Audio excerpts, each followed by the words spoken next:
Okay, we want to take you live to Groton. With the government currently shut down, there are questions about how federal spending could complicate planning for the construction of submarines at Electric Boat. And Fox 61's Amanda Raus is there this morning with more. Amanda, good morning.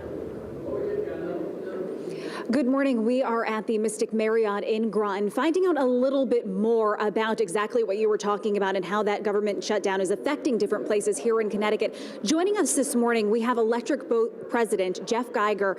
And first and foremost, tell us, how is this shutdown affecting Electric Boat?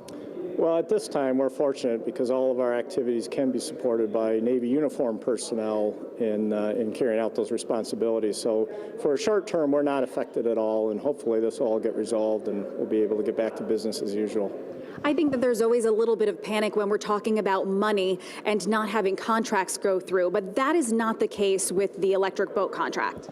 That is true. Most of the work we have is long-standing multi-year contracts that have been funded in the past, and we can continue working those contracts under a continuing resolution or in a government shutdown for at least a short period of time.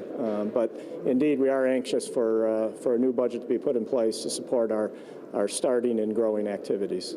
And I want to switch gears a little bit now, because that's what you were talking about here. You were talking about the growing operations at Electric Boat. You were talking about the talent that you're recruiting from right here in Connecticut. Can you explain to our viewers who those people are?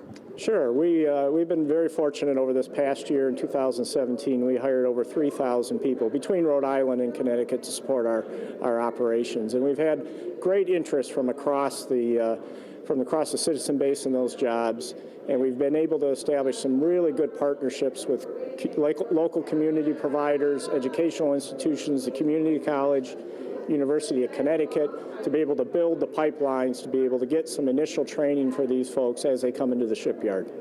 And another thing that you really do is put to work a lot of Connecticut suppliers, and the potential with some new contracts also means potential for those suppliers to get even more work. That's absolutely true. I mean, submarines don't get built without a good industrial base, and we're fortunate. We have almost 450 suppliers in the state of Connecticut supporting our activities today, and we forecast over the next 3 or 4 years that our procurement spend, the amount of supplies and materials we'll buy, will go up by 2.5 times. And so there's a tremendous opportunity for our existing suppliers in Connecticut to grow, or additional suppliers that want to enter our supply base. We'd love to have them.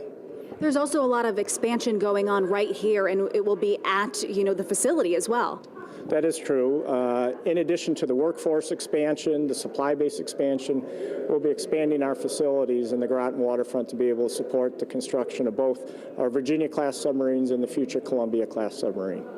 Last question for you. I know a lot is going on. Can you tell us what's immediately next for Electric Boat? Well, I'd say what's immediate is really what we do each and every day, which is show the Navy that they're justified in their confidence in Electric Boat, that the men and women of Electric Boat put forth their best efforts to build high-quality, affordable submarines to the United States Navy, and based on that performance is how we'll maximize this future opportunity in supplying the Navy on both of these programs. Thank you so much for joining us this morning. We really appreciate it. We are live at the Mystic Marriott in Groton this morning. I'm Amanda Raus, Fox 61 News.